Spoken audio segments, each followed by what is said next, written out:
Je m'appelle Alain Montoir, je suis restaurateur de tableaux depuis 1985. J'habite la région de d'Uzès, dans le sud de la France. J'ai été amené à apprendre l'histoire de l'art, la chimie, toutes les connaissances que l'on doit avoir pour être restaurateur de tableaux. Ça m'a vraiment passionné et ça m'a valu de faire carrière pratiquement aussitôt. On a 4 années 4 années d'études pour être diplômé et pouvoir toucher un tableau pour un client. Et il se trouve que j'ai eu beaucoup de chance, j'ai eu des clients très rapidement et j'ai œuvré pendant une quarantaine d'années.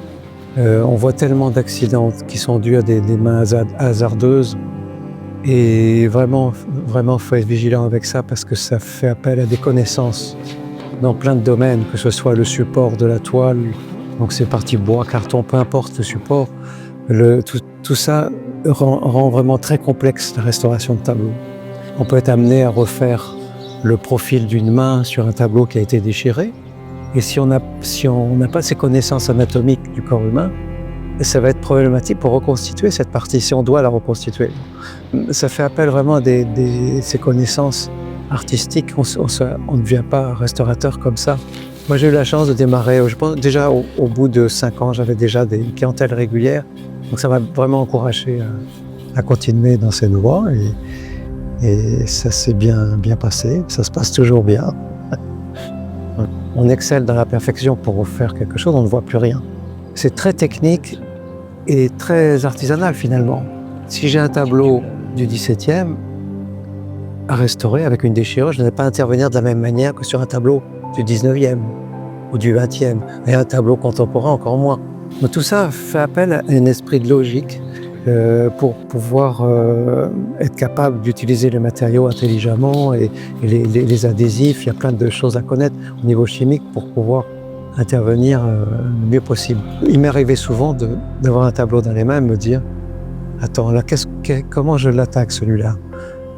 Par devant, par le dos, qu'est-ce que je fais ?» Il m'est arrivé d'avoir des hésitations.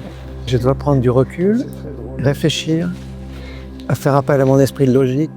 Quelle est la solution la plus adaptée, la plus intelligente? On peut faire des examens ultraviolets ou aux UV ou examens au rayon X pour pouvoir déceler ce qu'il peut avoir dessous la peinture. Et quelque chose aussi de fabuleux chez le client, lorsqu'on rend le tableau, il y a toujours une émotion transmise.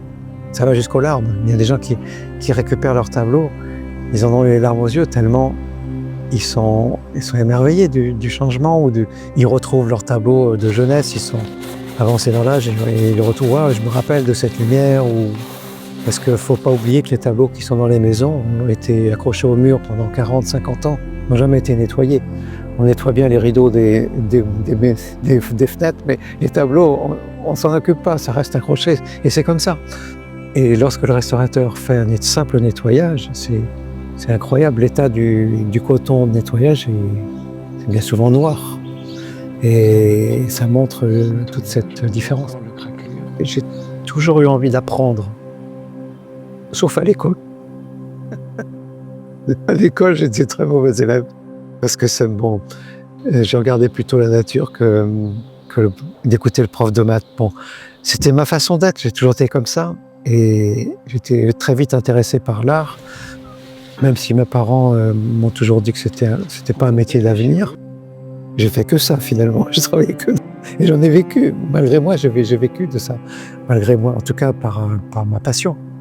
Un tableau, je connais pas forcément son histoire. Je vais peut-être faire une recherche iconographique ou une recherche sur le peintre. Tout ça me fascine puisque j'apprends. On apprend le passé du peintre, ce qu'il a fait dans son atelier. On peut s'imaginer comment il était. Il se passe plein de choses. Il y a quelque chose de très méditatif devant un tableau quand on touche le tableau d'un peintre.